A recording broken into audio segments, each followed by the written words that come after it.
A very good evening, ladies and gentlemen. Well, a very good afternoon, depending on your time zone. And welcome to PPMK second series of the Roundtable Forum discussion. I am Anderton Owen. I'll be your moderator for today. And for those who are not really familiar with what Roundtable is, basically it's a forum discussion whereby the main focus here is to gather as many Malaysian students, especially those who are studying abroad, to come together and to deliberate on social and current issues that are occurring around the globe. And hopefully, through this initiative and through this program, it will further enhance our members' cultural understanding and as well as international understanding. Right now, ladies and gentlemen, as I have mentioned earlier, this is the second series of the Roundtable. And we did successfully carry out the first series with the Indonesian Student Association in Korea, PPMK. However, today we are very honored to have a representative from the Malaysian Student Council of Australia, MASCA, Mr. Daniel Gunn over here. And we also have representative from the Malaysian Student Association in France, Ms. Nurul Anif. And of course, our very own Malaysian Students Association in the Republic of Korea, PPMK, Ms. Lee Shi. They're joining us today for our roundtable today, as we are going to discuss how the country like Australia, France, and Republic of Korea, how these countries managed to tackle and handle this pandemic COVID-19 situation, and what can we learn from each country. So we are very honored that I am very excited actually to have all this amazing panel with us. And before we dive deeper into our discussion for today, I think it is better to know them. And let us introduce them one by one. So can we have Daniel from MASCA to introduce yourself? Right. Thanks, Owen. So yeah, hi guys. My name is Daniel, and I'm the current National Advocacy Director for MASCA National, and I'm currently studying in the University of Queensland in Brisbane, majoring in political science. Yep. All right. Thank you, Daniel, for this introduction, and thank you also for making your time and joining us today. All right. So next, can we have Anit from MASAF to introduce yourself? Right. Hi everyone. I'm Anit. I'm the Secretary General of MASAF for this term, and I'm a final year student in Bachelor in Management. So yeah, that's about me. Great. Thank you, Anit. Thank you for introducing yourself and for joining us today. And last but not least, can we have Chi to introduce yourself to the audience?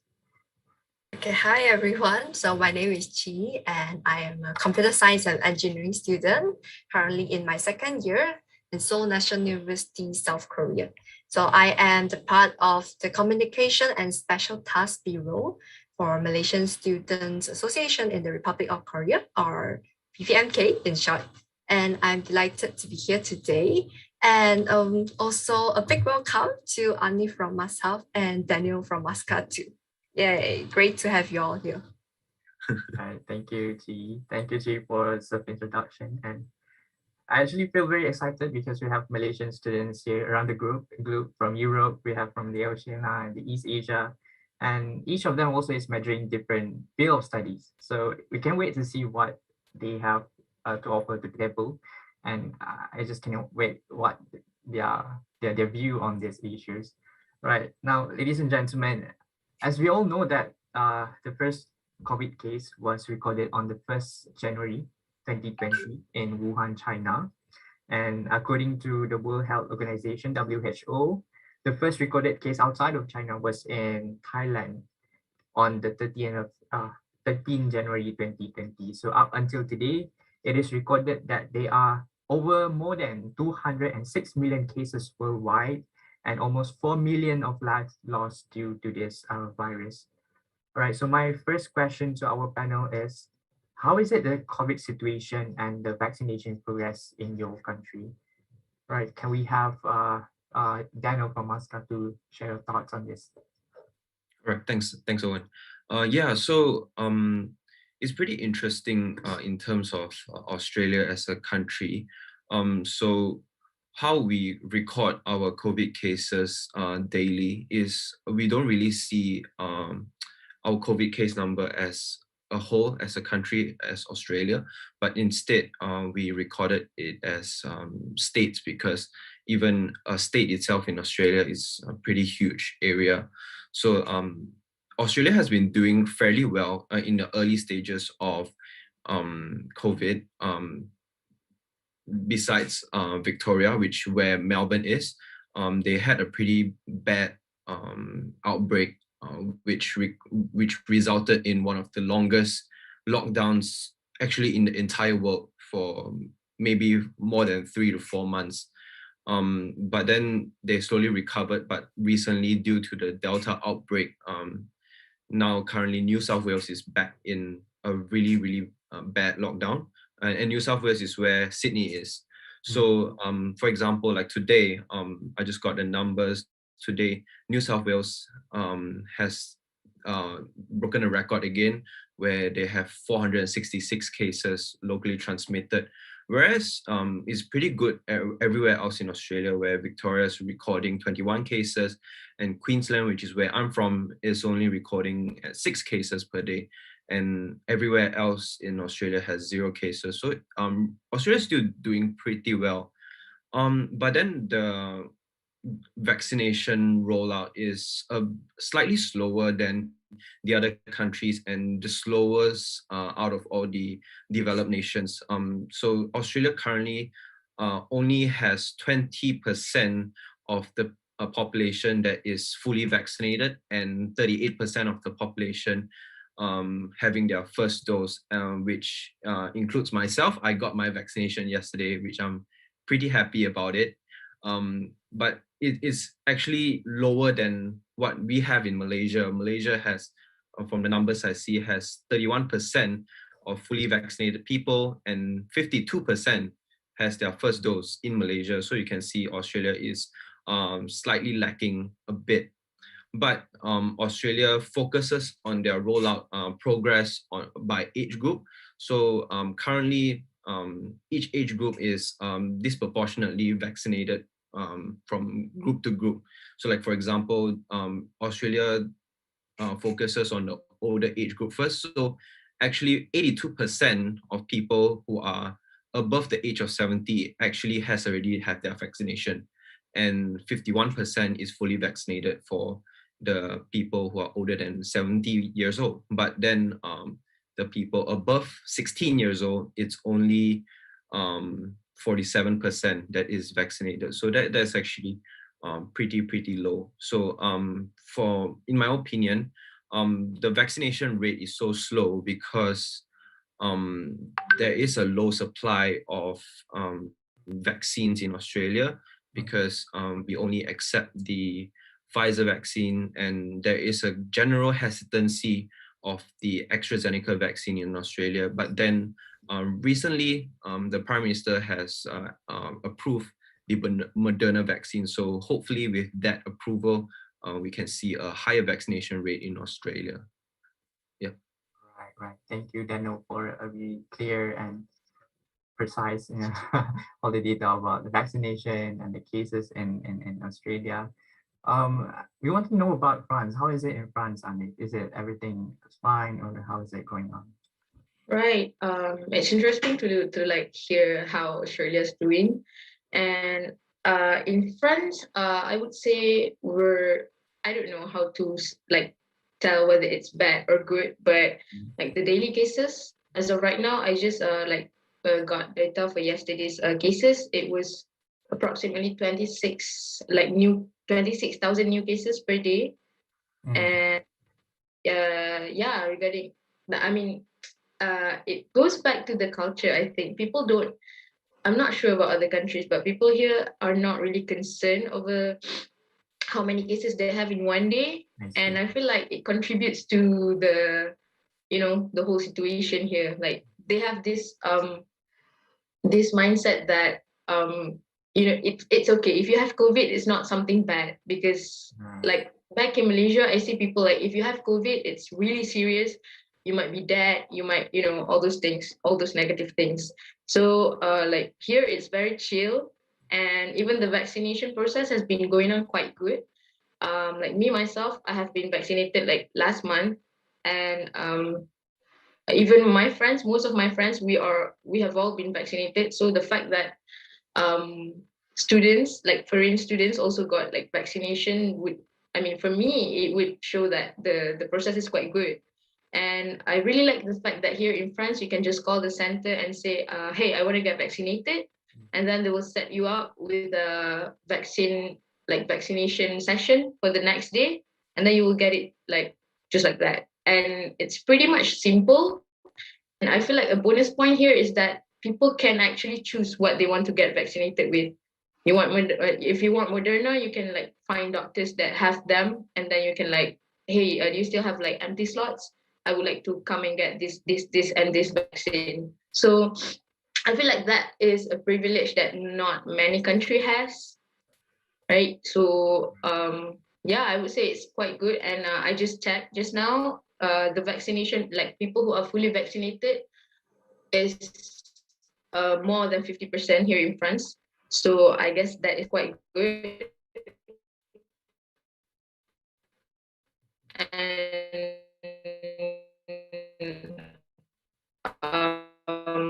people are quite keen to restaurants. If you want to dine in, or if you want to go to the pool, you need your set and like your pass, like your vaccination pass too. So like, yeah, people are just like, they sort of have no choice but to be vaccinated, but at the same time, they get to choose what they want to be vaccinated with. So that's about. see. I see, and thank you for explaining the whole situation in France, because it's great to have to listen from France and to listen from Australia as well. But I did some research check on France, like a little bit of background check. I think the cases are decreasing, between April and June. Somehow it started to increase 3 times greater in June, starting from June and July. And it's like 3,000 cases today, daily cases. Yeah, 30,000. Yeah, cases, right? I think so. Yeah, right.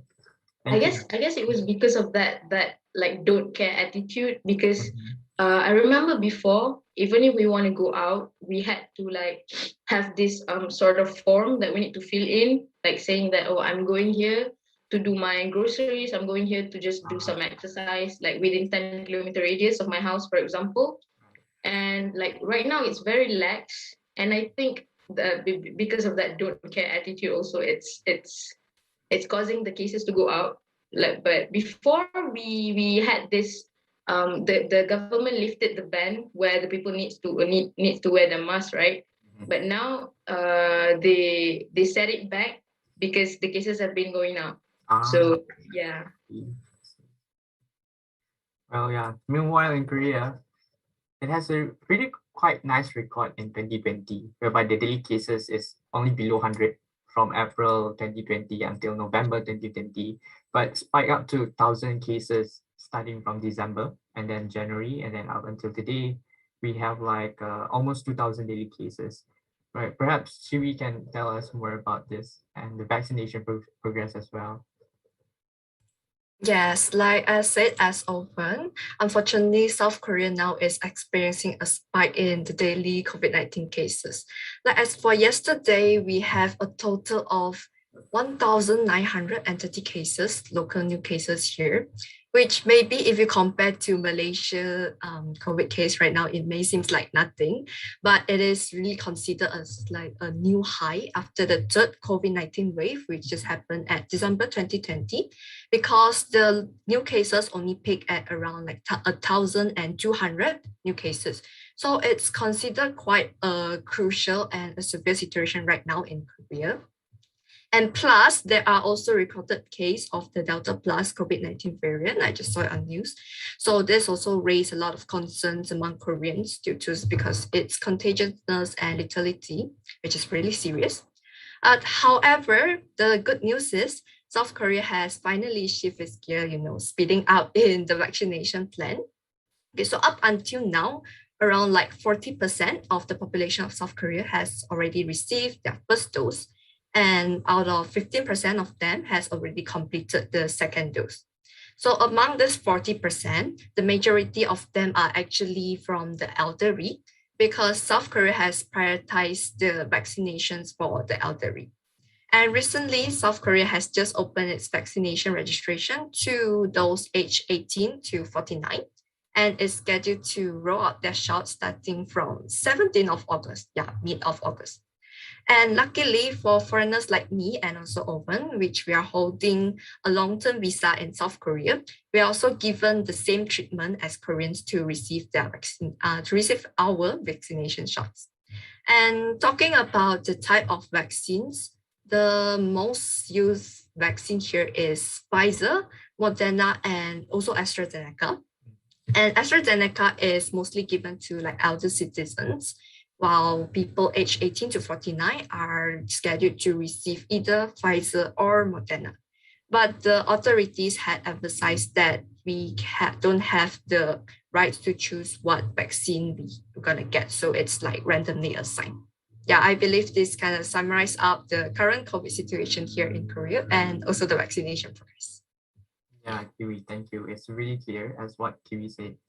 The government decided the type of vaccine for us. Me, myself, I haven't vaccinated yet and I've already registered. I think it's around next week and hopefully everything is gonna be okay. Everything is fine, right?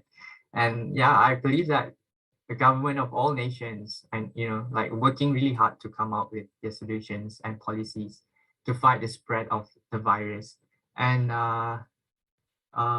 we want to know what is the current COVID-19 policies in your country and what can you actually learn from it and how do you want to apply it to Malaysia, or because you've been there, you've been part of the system, you have been part of the policy, you understand the policy. So we want to know more about it. And I read that the Prime Minister of Australia and the National Cabinet announced that there will be like 4 phase of plan to move away from the lockdown.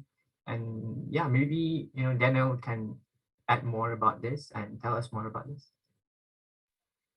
Yeah, currently Australia is still in the vaccination process.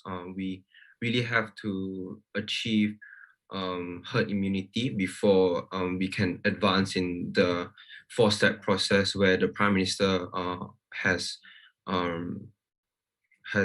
really presented, earlier this year. But then I think the policies that Australia as a whole is successful, because every state really differs in their approach in tackling COVID-19. But then I think the few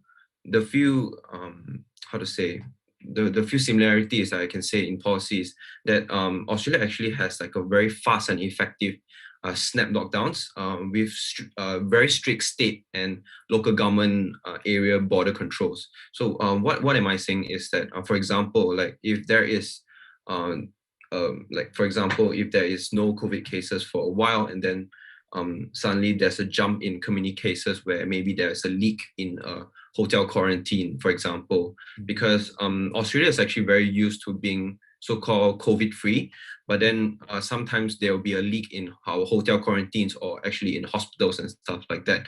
So when there's cases like that, our premiers, which is our head of our states, will actually announce in the morning that maybe in the evening there will be a snap lockdown for maybe 3 or 7 days. So it's a very fast and effective way to really stop the spread in amongst the community, because we are all very vulnerable without the vaccines. And I think another thing that I really applaud the Australian leaders is that Australian politicians generally are doing a very good job in leading by example, meaning when, like, for example, because our Queensland Premier, which is the head of the state, recently went to Tokyo in the Olympics because Brisbane is announced to be the host city for the 2032 Olympics. So our Premier went to Tokyo to do the pitch.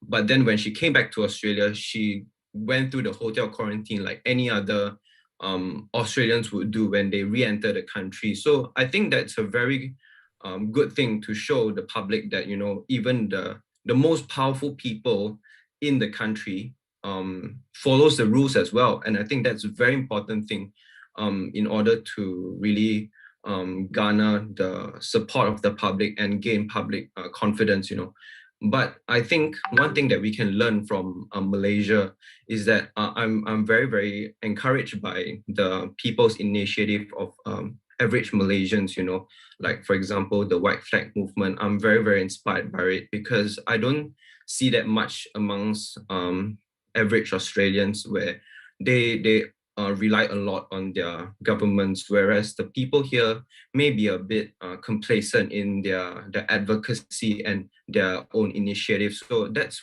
one thing that I am really inspired by Malaysians, and definitely this what makes Malaysia such a great country to be in, where the people cares for one another. Yeah.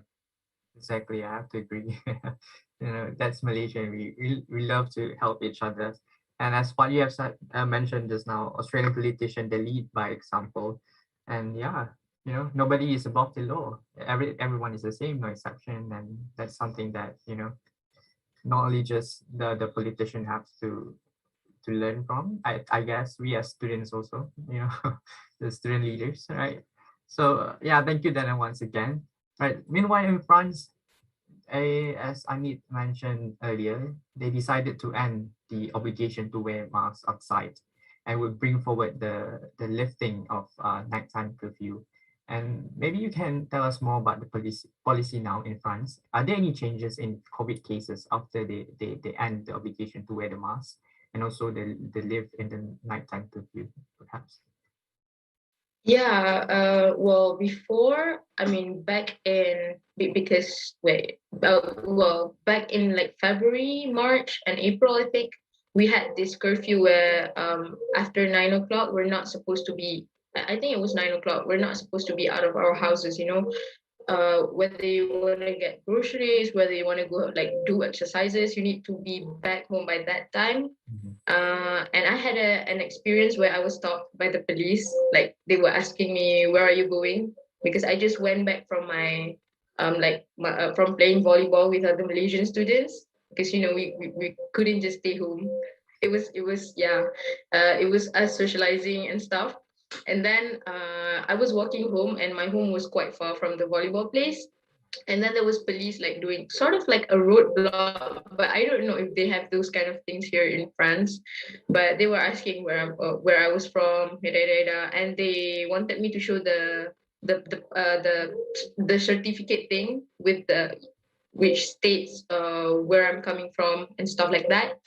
So at that time, it was quite enforced because you can see that the roads are empty, the buses are empty, and the police are quite serious about, just making sure people are not moving out of their house because they give you time in the day. So why are you going out at night, right? But then, like after like a few months, when the cases have went down, you've said, you've seen the cases went down, right? So the government decided to lift the ban, so people are free to go out, except like they cannot go to like nightclubs. I believe it's the same thing in Korea where you cannot go to the nightclubs because that's where like the cases spread the most, right? So yeah, like right now we can go out, we can dine in the restaurants, but you need to have you need to make sure that you are vaccinated, or you need to get PCR test done in 48 hours, if I'm not mistaken.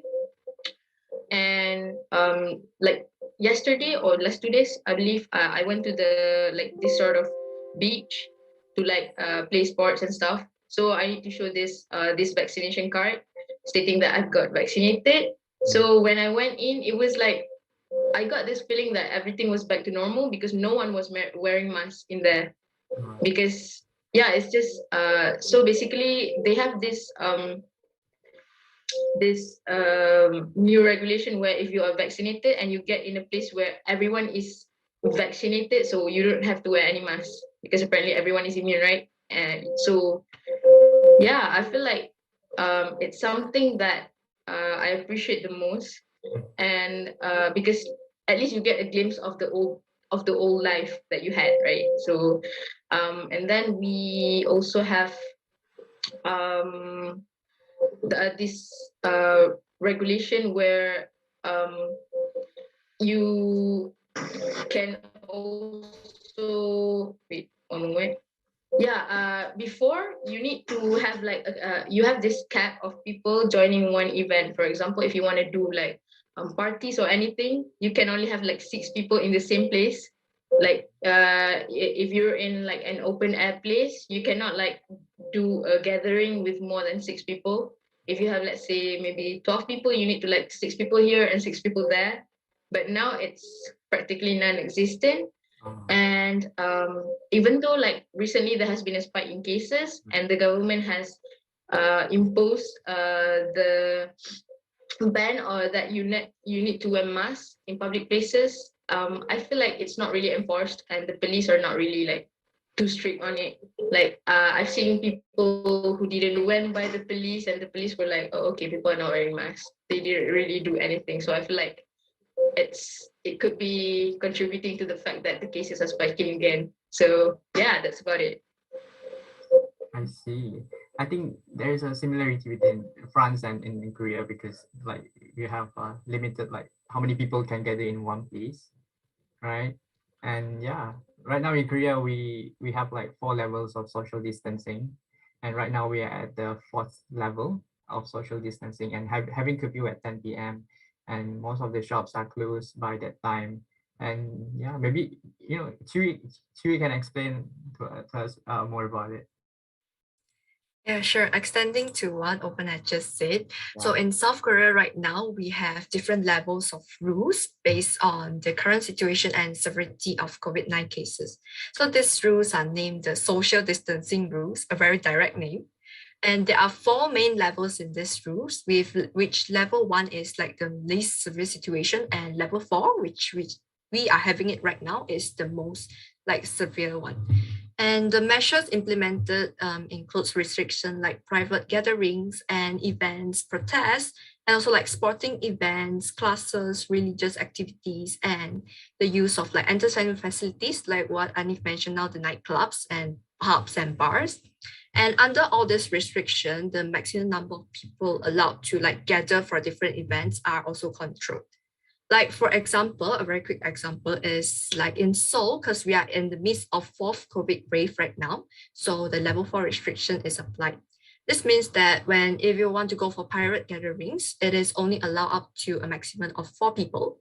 And after 6 p.m. in the evening, only 2 people are allowed to gather, which is just you and another person. And also in the level 4 restriction, of course, all the classes and religious activity are conducted online, and all shops are allowed to open until like 10 p.m. only. And for the level 4 restriction, I found a very interesting part, which is protests are actually allowed only if it is a 1-person protest. Yeah, FYI, Koreans kind of like to protest, okay? So I think this is quite an initiative from the South Korean government to at least provide their citizens with some form of freedom of speech in this, tough situation. So as the severity of corona cases go down, the restriction levels will also go down, and the number of people allowed to gather will be increasing. Also, if it allows, the situation allows, like schools are also possible to have offline classes with, of course, a limited capacity. Okay, so on the other hand, despite having such strict social distancing rules, Korea does not have domestic travel restrictions. So citizens are free to travel to any state or any city without need to apply like any permits or have a negative COVID test result. However, the different levels of like social distancing rules still apply according to like which city you are in. So some cities we have like lesser COVID-19 cases may have like a lower level of social distancing rules. Yeah, so turning our attention to Malaysia, I'd like to mention about Malaysia's policy a bit. So Malaysia actually has a very strict set of rules, right? Which is the Movement Control Order, MCO. Yeah, of course, I think strict rules are good and all, but the downside is like the economy is badly affected in Malaysia, especially if you see like small and medium enterprises or the SMEs, where they are like closing down due to low income on the NCO period, right?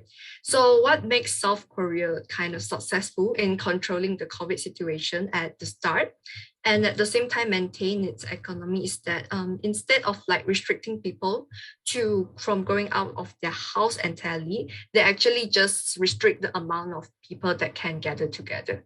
But if you see in Malaysia, sometimes the COVID wave is actually caused by like massive gatherings when MCO is not applied, right? So we can't deny that the spread of COVID-19 is due to all of this massive gatherings. So I think instead of limiting people to like stay at home and not having the rights to carry out their daily economic activities, I reckon that allowing them to like perform their daily routine in a small scale will be way much better and beneficial. Yeah, and last point, a quick point that I would like to mention is about the PCR test in Korea. So it is like super convenient to get PCR tests here done in Korea. There are tons of like temporary PCR test stations here and there. So you can get your PCR test done really fast. It's just like 5 minutes away from my house. And the key point is it is actually free of charge and you can just like walk in and get your test done in like 10 minutes. So it's super convenient. So I think Malaysia can also try to like apply this policy also, so that I think because it's a really effective way to control the virus and also decrease the spread of virus. Yeah, so this is like some of the methods I think which is really good that we can also learn from Korea. Yeah. Right. Yeah, I think I also can confirm that I think Australia is the same thing where mass testing is actually free of charge and it's actually very accessible. Like for myself, I can get tested 2 to 3 minutes away from my place, and which is actually really good, and it's actually free, and there's not much of a crowd there because of the accessibility of testing. So yeah, I think mass testing and free mass testing is actually very, very effective. Yeah. Exactly. Yes, I agree with you. I agree too. Yeah. The more we detect the cases, like it's easier to cure and to tackle that. Yeah, and as we all know that due to COVID as well, and I believe that there are so many people who lost their jobs and source of incomes. And taking Malaysia, for example, and according to the Department of Statistic Malaysia, the unemployment rate in June 2021 spiked up to 4.8% compared to 4.7% in July 2020. And the number of unemployed persons escalated by 40,000 persons. And other than the unemployment issue, of course, the rate of suicide also increases as the police recorded around 468 468 suicide cases in Malaysia in the first 5 months this year, compared to an annual total of 631 cases in 2020 and 609 cases in 2019. It's a huge number. And I believe that this pandemic has contributed both to the rise of unemployment and also suicide rate in Malaysia. However, in general, I would like to know your opinion, like how to maintain the morale amongst the citizens affected by COVID-19. There's so many side effects of COVID. Of course, people lose their job and the size of the incomes as well. And we want to know about the Australian government. Are there any helps being offered by the government, perhaps, Daniel? In terms of like joblessness and unemployment and stuff like that, I think Australia has a pretty good policy, and this is just for last year and I think a little bit of this year. I think Australia has this thing called Job Seeker, which is a fund. I think it's a fund that it's provided to ordinary Australian citizens for them to actually have a sum of money to live by. And I think the Australian government actually also supports SMEs and actually gives a sum of money to the businesses to actually keep their employees, So I think that's a pretty good way to sustain, I think, for that short while when they figure things out or before the things get better, the situation gets better. So I think in terms of that, I think that's pretty good. Like now when the situation in Australia in certain states are getting better, unemployment rates are also dropping as well because people start to come out and and stuff like that. Whereas in terms of mental health and stuff like that, I think Australia also has a lot of mental health support and also like helpline and also counseling services. And because counseling services and therapy is actually included in the Australian Medicare, which is the universal healthcare for Australia, I think it's a pretty good way to help the citizens, especially in this time of a pandemic where therapy is needed. And I think giving a certain amount of therapy sessions to every Australian who has Medicare is a very good initiative, with having universal healthcare. And I think however, this is only benefiting the average Australian citizens. And I think us international students are actually have it not so good, I would say, where we don't have the normal support that we have. We don't have any monetary support during our stay here. And I think one criticism that I can give to the Australian government is that I think as international students, and because international student and education in general is like the third export for Australia, and we really give a lot to the economy and of Australia, but in times of pandemic, the Australian government don't really support much towards the international student. And I think that's something that needs to be improved, because like number one, international students support a lot to the regular economy pre-pandemic. And a lot of students are actually stuck here, like for myself, because of the borders and stuff like that. It's really not worth for me to go back to Malaysia and not being able to come back to Australia to continue my studies. So I'm technically stuck in Australia, but without the support and stuff like that, it's very hard for me to go through my daily lives. And with no support of much support of mental health and like free therapy sessions, it's actually pretty hard for me to go seek help and stuff like that. So I think in a very traditional Malaysian way, we find ways to help one another. And I think for last year, my organization MASCA has have like initiatives of like grocery distribution and stuff like that, and also thanks to Education Malaysia Australia, where they funded our organization to be able to carry out these kind of initiatives and stuff like that. So I think there's that is the definitely the silver lining of regular Malaysian students in Australia. Yeah. I see. Well, thank you for sharing, because we don't even know what's happening in Australia and the situation there among the students as well. Yeah. Thank you, Daniel, for sharing that with us. Yeah. And how is it in France, Andy? Is it the same? Like, as you mentioned earlier, the French they don't really care. They are really carefree and about these problems. How about their mental health? Are they really like stable, or and the employment rate as well? Yeah. Well, I guess I'll start with the unemployment rate. From what I've read, it's even before COVID, the unemployment rate was quite high. I think it was like 2 times Malaysia's unemployment rate. It was 8 point something. And then when I checked again, like it's from last year, it increased by 1% to like right now, I think it's 8.1%. Somehow. So in the first place, the public security is quite good. Just like you guys, here in France, you can actually get all those PCR tests for free. You can just go, and there are a lot of stations here and there, and then you can get the results by the next day.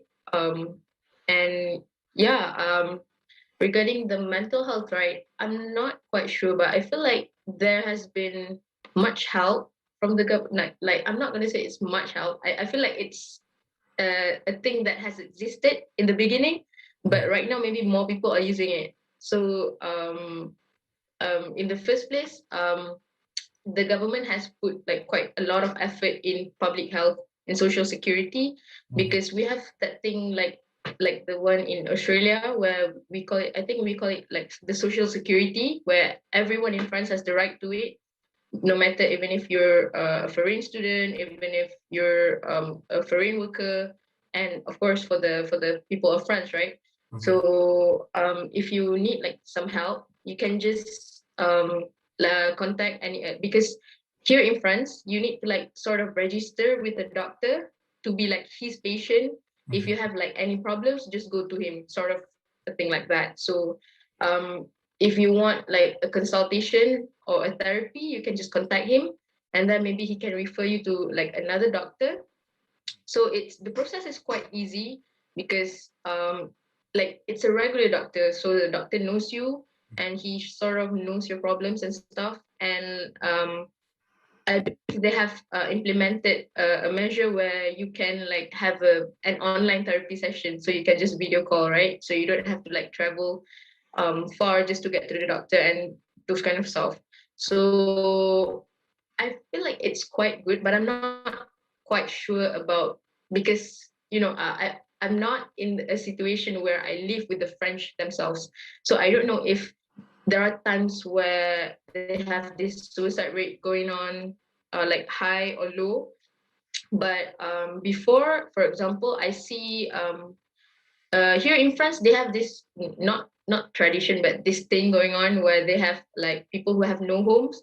I believe they have a name, but I don't remember what's the name.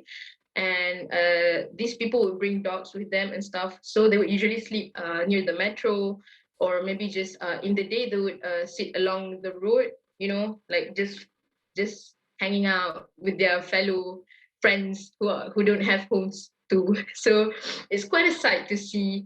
And the surprising thing is the fact that they don't get sick and this kind of stuff.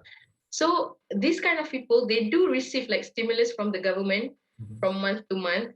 Like me, for example, as a student, for my house rent, I actually get like what do we call it, subsidy from the government, because people pay tax, right? So I can see the tax coming back to the people, and it has been going on even like before COVID. So I feel like it's an ongoing thing, just like I said. It's just that people are using it more now than ever. So it's not really like the government has done a really good job in that, and I applaud them. And yeah, maybe it's something that it goes back to what Malaysia can learn from France. And yeah, I feel like to talk about those PCR tests free thing going on in Malaysia is quite hard, because the cases are quite high. No, the cases are really high right now. So it may be a far-fetched dream for Malaysia to achieve that, because I believe the healthcare system is like quite, like I'm not sure if it's paralyzed or not in Malaysia, but I don't think they might be able to do that now. But maybe if we manage to like get the cases to like go down, maybe it's something that we can achieve in the future. So I'm really hoping for that. Yeah. Thank you, Anis, for the sharing. It's really interesting to see how the France government did a really great job on taking care of the welfare of the people. And maybe you can hear from she, because I think she went back to Malaysia earlier this year, right? Yeah, I did. So Fortunately. I think so. She know how's the situation in Malaysia and also in Korea, and maybe you can share with us how is it different, compared to situation, and of course the are they in terms of welfare of the people, yeah. Yeah, okay, sure. So at first I'd like to share something of my opinions about unemployment. So unemployment has always been an ongoing issue during the COVID-19 period. And like in Malaysia, we have seen a lot of people have lost their jobs and were forced into like unemployment due to the pandemic. Like in Korea, the unemployment has also surged to a new high during December 2020, which is like the third wave of COVID. And if I'm not mistaken, the percentage has spiked up to like 4.2, which is quite high. And for this, unfortunately, it has been decreased now thanks to the government, because they have rolled like some policies to help with that. So I personally think that the government actually plays a very, very crucial role in helping to decrease all these consequences that were caused due to the high rising unemployment rates. So in the case of Korea, you have the income supporting measures known as the emergency disaster relief, where it was originally meant for those to give to give victims for maybe earthquake or other emergency disasters, but now we use it for COVID. So this was rolled out to compensate for the loss of income of people. And the aim was to provide like financial support to low income household and also small and medium enterprise that was affected by the COVID-19. So this measure has really helped to relieve a lot of financial stress for those who were affected by the pandemic, which is a very crucial point also. And also another factor that I would like to state, which I observe as is about the delivery sector. So as we are stepping into a new era right now, where all the untaxed service are becoming like the new norm right now, because like we order food delivery every day, we receive parcels every day. So I certain that all these sectors are rapidly expanding right now, right? Not in Korea, I believe also in Australia, in France, in Malaysia, and almost all the world. And more people are actually now involving in like part-time work in the delivery sector. And I think this is a very good situation because we are seeing like an expansion of opportunity for work, right? But however, all these good things come with a disadvantage. As these part-time workers, they're actually working in really precarious situations and are facing quite a lot of like exploitations, right? And what such exploitation is overworking, I'm sure you guys are aware about. As most of the delivery workers right now, they are paid like based on the amount of parcel or maybe food they deliver. So they are forced to work like overworking, work more hours and like work faster. So which consequently causes a lot of accidents to happen. And since their job required them to deliver items face to face, so there is a like generally concerning risk of COVID-19 infection among them. And the worst part is like often these part-time workers are protected under like very, very limited worker insurance. So if something unfortunate happens to them, the compensation that they or maybe their family will receive is very less compared to like regular workers. So I urge like the very companies to be more aware of these matters because these are the heroes that are helping us to cope with these new norms and to provide more protection to them. And also maybe some laws can be implemented to ensure that our part-time delivery workers have the same legal rights as the other employees too. And also moving on to like education, because it's also a very important, which all our international students here are also very, taking care about. So it's not hard to notice that actually right now, especially our younger generations, you can see inequalities in rights to receive education due to the pandemic. Because most of our children now were forced to be isolated, including us also, since schools have been shut down and they were forced to take online classes, right? However, as we know, not all the children, especially in Malaysia, have easy access to the internet, right? Many of them are facing difficulties just to, have an hour of Zoom class. If you see the news last time in Sabah, one of the kids just have to like climb up a tree to get internet. So in these trying times where a lot of families are like having difficulties in financial, I guess it is just too much to ask all the parents to get a phone, buy a computer for each of their children and have the online classes, right? And not to mention how expensive the internet is. So I think it is a very sad to see children dropping out of their class because they couldn't afford to like buy a phone, or they had to work because they have to like support their family, which is always really like heartaching to read about all this news. And I think children should never be the victims of this financial burden and should never lose their right even in this pandemic situation. So although school closures are all meant just to be like temporarily, but some of them couldn't continue their education because, they are dropped out and they wouldn't like be capable to catch up again. So yeah, I believe more and more support, really a lot of support should be given to all these families and allow the children to have the means to attend online class, which I think, yes, is very important during this pandemic season. Yeah. Thank you, Kiwi, for really brilliant ideas and opinions about the situation in Malaysia, of course. Now, let's talk about economy. I think this is really hard, but that is the reality, like in some countries, some companies in some countries, they have to cut down their manpower. So of course it does affect the economic growth of a country. However, in Malaysia, the Malaysian economy actually grew 16.1% on the year in the second quarter of 2021. And according to the Bank Negara Malaysia Governor, Datuk Nur Syamsiah Yunus, the economic performance was supported mainly by the improvement in domestic demand and continued robust exports performance. So this is what the Malaysia government is doing. And perhaps we want to know your opinion on how can we boost up the economy and the loss of countries' profit affected by this pandemic. Perhaps we can hear from Daniel.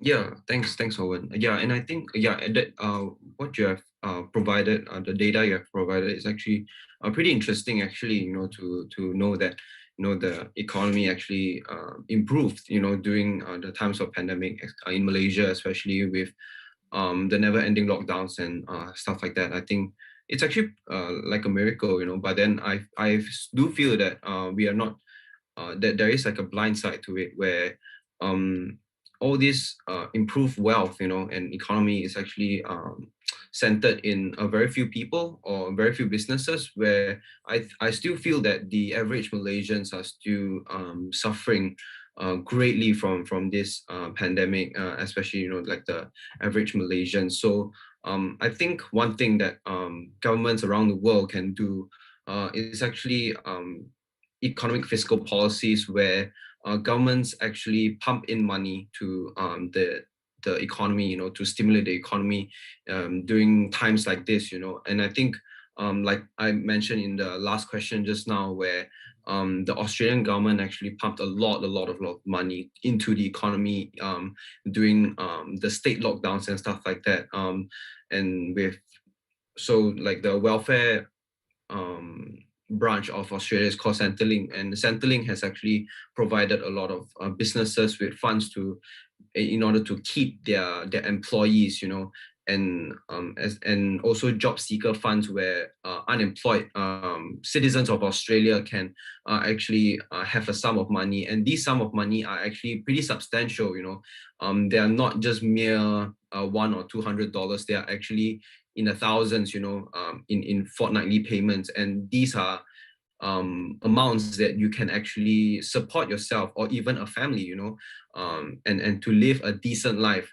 And I think this is a good comparison to show, in comparison to Malaysia. In Malaysia, I know that there is the Bantuan Prihatin initiative, where the government, it is a form of fiscal policy where they do pump in money into the people's pockets. But then I think that the amounts that are provided is really not substantial to live a decent living, especially when there's a movement control where you can't even step out the doors of your house to earn a decent living, but you really have no ways to earn money. And I think initiatives like the job seeker initiative in Australia is a very good way to ensure that people are living, and I think economy and having financial stability actually improves mental health as well, where you don't have to worry too much on what you have to eat tomorrow, and does your kids have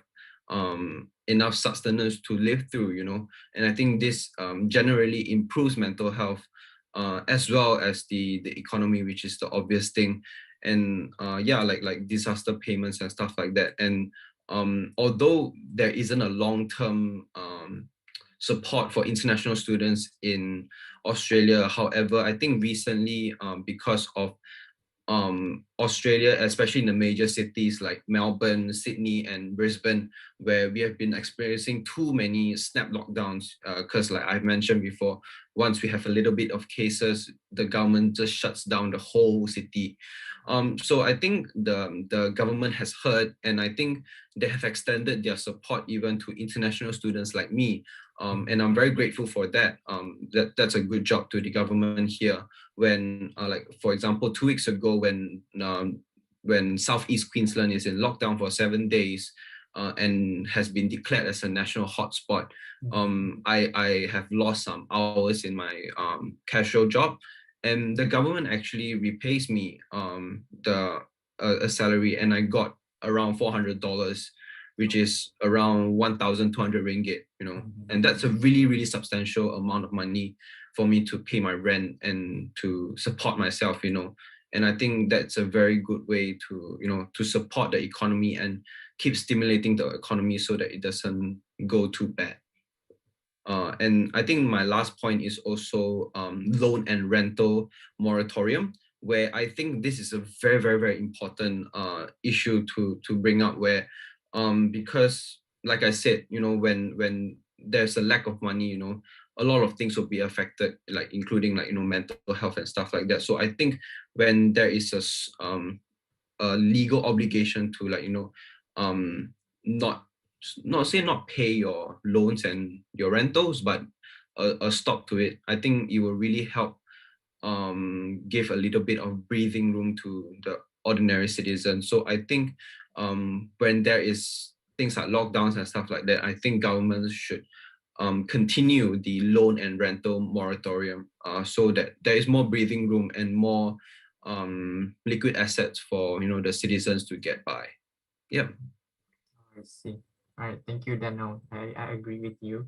It's really important to sustain the economy in this really hard time. How about Anit?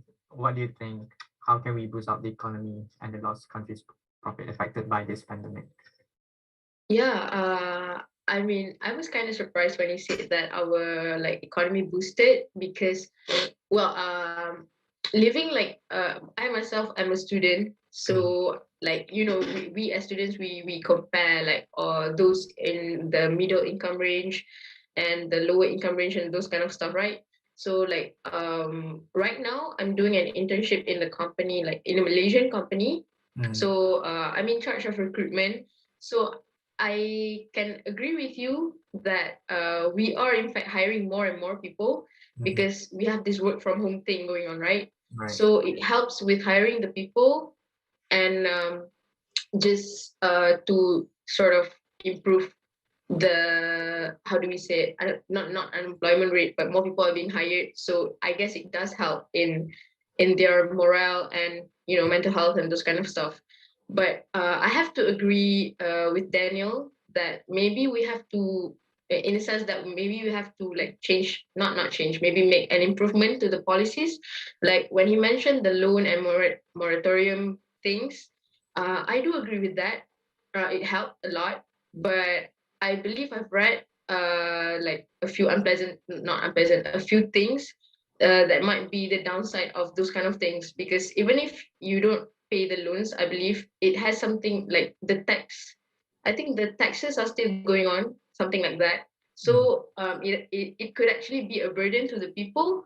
So I just think that maybe an improvement or sort of a review on those policies need to be made. And I guess it goes back to the people too. People need to know more about what they are receiving and what they are giving somehow, because I feel like there's this culture in Malaysia where people they receive things without knowing if it's good or bad for them. They see the only the bigger picture of it. For example, if the government give you money, okay, good. But then is it gonna last long? Is it gonna last you for a whole 3 months? Or is it just gonna last you for 2 weeks? They don't really think about that. They see, we sort of need to develop this critical thinking, we ourselves as the people, because even though we have all these white flag movements that I really like, it's like we have this term like right in Malay, like sampai bila, until when? Like are we going to rely on ourselves too much? Are we going to rely on the government too much? At the end of the day, we really need to know like how we can improve ourselves. I mean, how we can benefit from the things that we get, because the government can't support us forever, other people can't help us forever, and in the sense where we can't just wait for something to happen, right? Like maybe I've seen people on Twitter like commenting the government can do this or that, but there's no action really going on. So I feel like maybe more people can, like I said, get to know more about stuff going on in our country, like not just saying things like, oh, the government should do this and this, or the people might do this and this. Maybe they can instead like launch like movements, or maybe they can, if you have connections to the people in the government or something like that, maybe you can like propose to them, oh, we always have a right, what do we call saluran in English? Like we always have a right channel to like bring forth whatever you have in mind. So like students like us, we have that privilege, we realize those kind of things. But I noticed that a lot of people in Malaysia, especially from the lower income class, they don't really know these kind of things, and I feel like we need to educate them more about this. And they don't necessarily like read Twitter, they don't have those kind of privileges, they don't have internet and stuff. So I feel like more people need to reach out. And I don't know, for those who mampu, I'm not sure what's the word in English, but maybe, yeah, you can help in that way. It's the little things that matter. So in whatever ways you can help, just help. I feel like that's the ultimate thing. So yeah, that's about it. I agree, Annie. It's interesting to hear from you. And as what you have mentioned, instead of people, the people, instead of hoping someone to give their fish, it's better to expect someone to give their fishing route instead of a fish. Yeah, maybe Chewy, what's your opinion about this issue on the economy and how to help the country's profit? Yeah, I totally agree on what Anif said, that it's not only the government's job, but also the people's job to help in the economy. But my point of view today for this question will be kind of as a whole, as a country. And so I believe it requires a strenuous amount of effort to recover our economy to how it was during the pre-pandemic era. So I think the first thing that we can focus on right now is to increase the workforce in sectors that are growing and booming thanks to the pandemic. So sectors like medical, healthcare, untech service, and also online technologies, they are actually growing very, very fast right now. So I think the sectors should be invested more is to help them grow better, because these are the sectors that can actually bring in a lot of profits and boost up the economy, right? For instance, like in Korea, we have a company called Coupang, which is one of the largest e-commerce company of South Korea, has become the third largest employer by hiring, I think, 47% more in the third quarter of 2020 alone, which is a huge increase in their employment rate. So this is clear that this doesn't only help in bringing revenue to the country, but it also helps to create more job opportunities, which I mentioned just now about unemployment problems. And beside that, government can also take the initiative in creating more job opportunities related to the pandemic, because this is what I saw in Korea. So in the case of Korea, government has actually hired a lot of individuals, especially the elderly, because they are not capable in doing hard jobs or technical jobs. So they are hired to help in realizing the measures to prevent the spread of virus. The individuals, they are assigned to help in disinfecting public areas or COVID test stations, and also controlling the social distance in public. So this has consequently helped a lot of individuals to gain some extra income also during the pandemic. And of course, talking about the post-pandemic era, if the COVID was to end, I think a complete and precise recovery plan is definitely needed in order to like restore the economy in our country. So in this recovery plan, I consider that long-term growth in the economy is to be a top priority rather than like short-term and fast profit. First, I believe that the government support from the government should be like more targeted, especially towards sectors that were like badly affected by the pandemic, such as like conventional retail, like travel, hospitalities. Yeah, these are all the sectors that will require more and more time and more effort to be restored compared to others. And so I think more financial help should be provided to them. And furthermore, even if the pandemic ends, I believe that support towards the poor and low-income individuals should also maintain. So like what Daniel mentioned, they have like job seekers in Korea, which I think is a very good initiative. So like this kind of program like job search, like also enhanced training to those who are like in need of jobs, and also like hiring subsidies can be implemented to help in decreasing the high unemployment rate. So a good example would be like lowering tax for companies that have successfully created more job opportunities will be a really good initiative. And I believe that once this unemployment rate is decreased, we can actually see the economy will grow in a more stable pace. So to summarize, I mean that restoring the economy will be no easy task. Definitely, it will take some time. And the government will have to strike a balance between providing enough short-term support right now during the pandemic to manage the economy at a stable state, but at the same time also to remember and keep in mind the importance of all the long-term continuation and like consistency on this support even after the pandemic has ended, to like ensure stable growth along the way. Yes. All right, thank you, Jimmy. I do agree with you. But in all, I think the economy can go back to normal. Depends on the vaccination speed and of course the management of the COVID-19 cases in every country. Then we can know how the economy can go back to normal. Right, ladies and gentlemen, here we are, our last question for today. So this is quite personal, I think, as I ask for your own opinion based on your own experience, because we are living in the pandemic era. What can we learn from this pandemic, and how can we be more prepared for the next pandemic, perhaps? How about Daniel? What do you think? Yeah, thanks. Yeah, I think personally, I think this whole pandemic season and which is still ongoing, I think the top thing that I think I've learned from this pandemic is that mental health is actually really important. And because of this pandemic, with I think all countries which have experienced lockdowns in one way or another, I think it really amplified the effects of mental health and stuff like that. And I think it really shows the harmfulness of isolation and the need to actually reach out to people who are that are isolated and stuff like that. And I think it really let the people in power know that mental health services should be improved and should be greatly improved, especially all over the world. Mental health is really important. It really sets the trajectory to a lot of things that you do in your daily life. Like for us is studying, but then people who have graduated, we were working and stuff like that.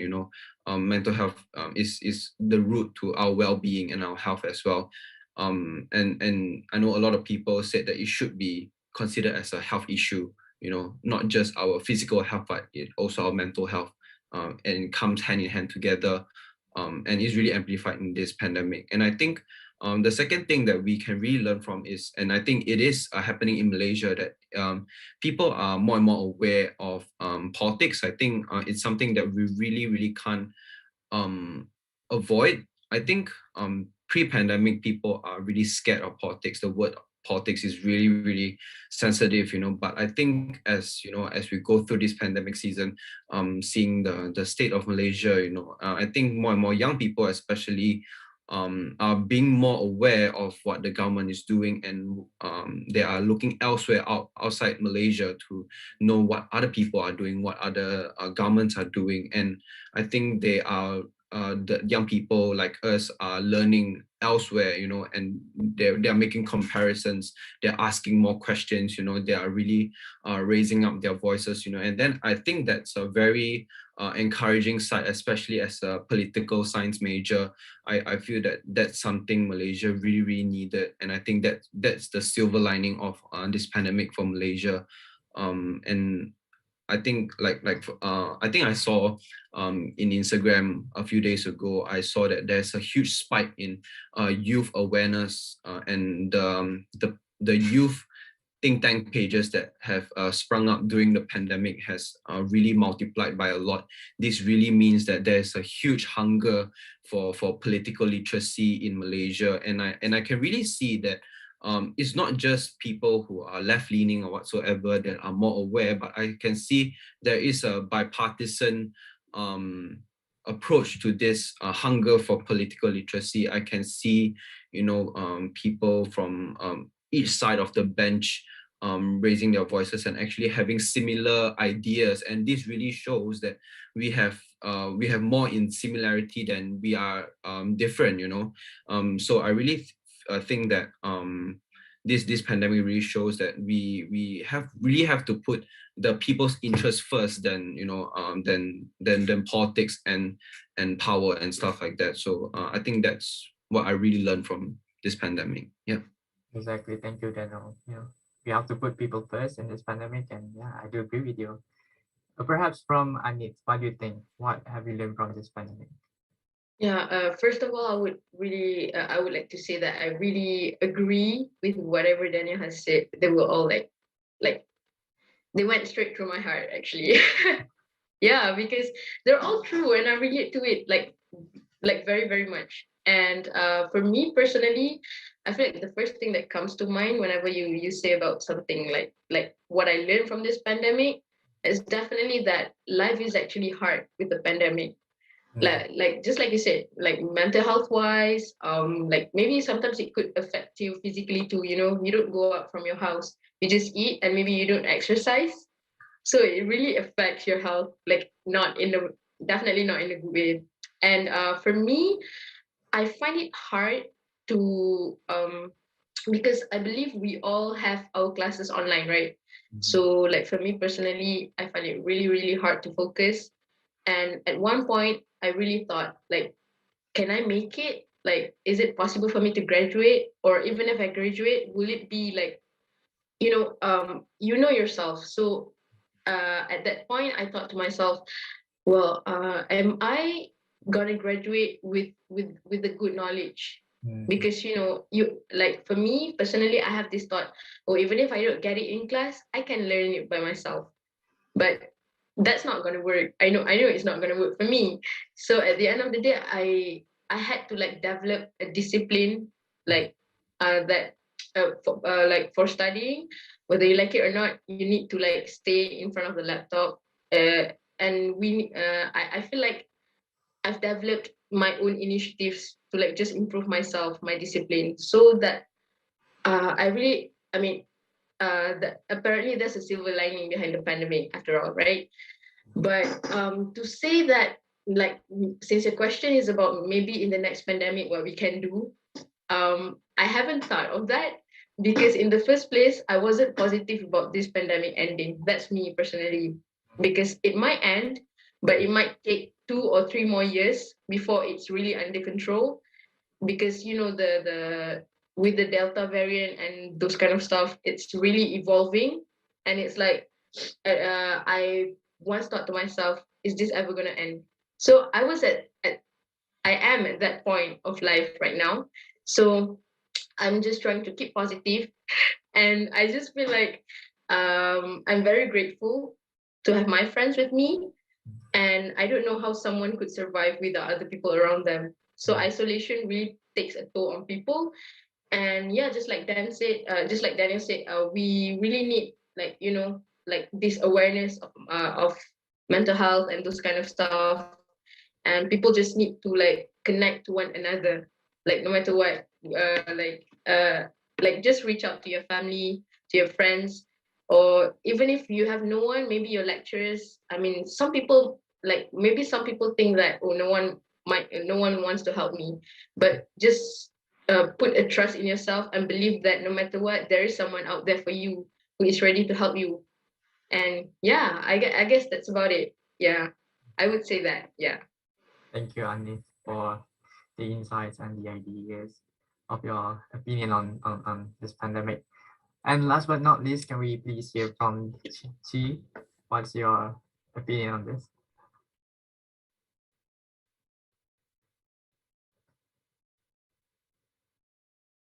Can you hear me? Hi, okay. Can you hear me? I'm so Yeah, sorry, I just experienced an internet problem.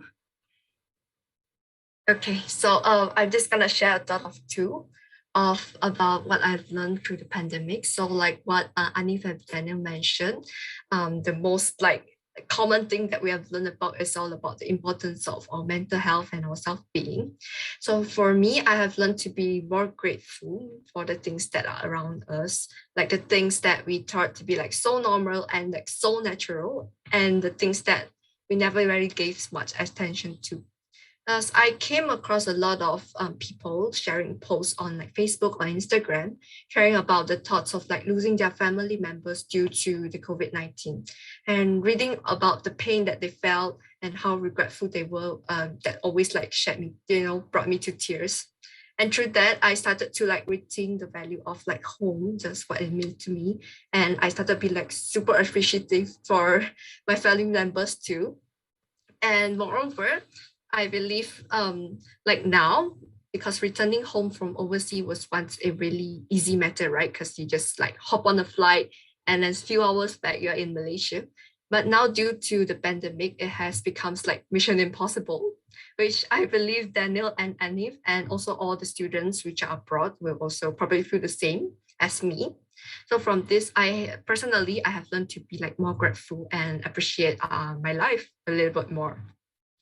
And on top of that, I am also very grateful and relieved to see that the society has started to pay more attention to those like who are in need.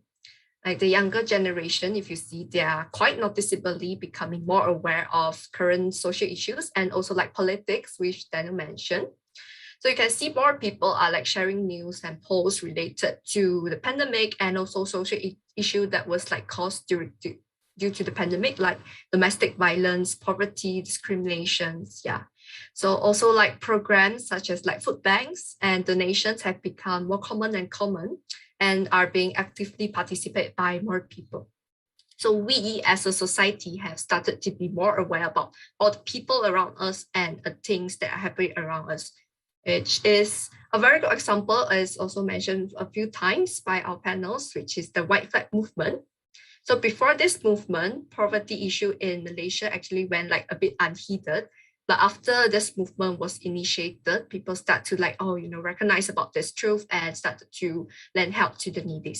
So I wouldn't say this pandemic has done us any good, but it is true that this pandemic has become kind of like a pushing force to allow society to discover and be aware of all these social issues that are happening, which if it wasn't for the pandemic, it might take a long, long time for this to happen. Yeah, so this is some of my views about the pandemic and what it brings to us. Yeah. Thank you, Chewy, for sharing your opinions. Yeah, as for me personally, I feel like one thing that I've learned is time. You have to make full use of your time because you never know what will happen in 2 years. In 2 years' time, we lost like 4 million lives. It's crazy. And in 2 years' time, we can see, people are dying, and it does really affect, how we are mentally and physically. And it does reflect back to myself in this like really short time. Of course, we have different time, how much time left we live on this earth, what are the good things that I've met, that like to be other people, and am I making full use of my time and living on this earth. And yeah, and of course, what can we do to prevent for the next pandemic is, of course, it's time. It's depending on how fast you react or how slow you react on this pandemic. And yeah, I think that's my opinion and what I've learned from this pandemic as well. Right, ladies and gentlemen, I guess that is our last question for today. And now that we have come to an end of our today's discussion, it's like more than 1 hour. And yeah, I personally learned a lot from today's discussion, today's input, and get to understand more and having the insight of what is really actually happening in Australia, in France, and in Korea, and in Malaysia. It's a really good discussion. Well, before we really end this discussion, a quick last word from our panels. Perhaps from, yeah, just a quick last word from Daniel. I didn't really prepare this, but yeah, I just really thank you, PPMK, for this initiative. I think it's very good that we as international students in our respective countries, we do connect and we bring the things that we learn from each of our respective countries, and we really pull the knowledge together. And I think this is the greatest asset that we can have studying overseas. I think that is the greatest thing, because that's the main difference of studying university in Malaysia and overseas. So I think with our experiences in our respective countries, I think it's very invaluable, and I think that is the greatest thing that we can have being in our country. So yeah, and I just want to again thank you for inviting us. Yeah, thanks. Well, thank you for having us and joining us today. Thank you so much, Daniel. Thank you, MASCA. And yeah, last word from Ani. Yeah, I would really love to thank you guys for inviting me to this session, and it was definitely an eye-opening session for me, because who would have thought? I mean, I wouldn't be interested in knowing what's happening in Korea and maybe Australia if not for this session. So at least now I get this feeling of wanting to know more, maybe do my own research on what's happening in maybe other countries too. And I do agree with Daniel that it's a privilege for us as international students, to see Malaysia from outside, because how people say, if you're living in a box, you can't really see like the box from the outside. But if you have lived inside and then you went outside and you see how everything is going on, it helps you a lot in developing your own ways of thinking, your own like a view of how the world works. And yeah, it just helps you develop into a much more knowledgeable person. And I really think like PPMK is doing such a great job at doing that, and I would like to applaud you guys for that. And maybe myself, ourselves, we can learn from what you guys are doing. And yeah, I really love what you guys are doing, and just a huge thanks to you guys. And I hope we can like work again in the future. So yeah. Exactly, we love to work with everyone. It's a really eye-opening for me as well, and it's really humble discussion to have with people from other associations. And thank you, Anit, thank you, Masa, for joining us today. And yeah, last word from Chi. Yes, thank you so much to Daniel and Anif, because this was a really, really fruitful session. I personally have gained a lot of insights about how different countries deal with with this coronavirus, which I couldn't like see in the news so detailedly. Thank you for providing like super deals for us. And also like to our audience, I hope that you guys can like, take home a thing or two from our excellent panels. And to everyone that is battling the virus, I hope that you guys stay strong and be resilient. Okay, so be sure to stay safe, everyone. And yeah, that's all from me. Thank you. All right, thank you, Chiwi. Thank you so much, all the panels, for your times and your effort in making this event possible. And hopefully in Malaysia, we can meet up one day, lepak mama, to discuss about this issue. Right. With that, ladies and gentlemen who are watching, thank you so much for tuning in for more than 1 hour until the end of this today's session. And thank you once again for tuning in. And I hope you guys are taking care of yourself, and have a nice day, everyone. Thank you.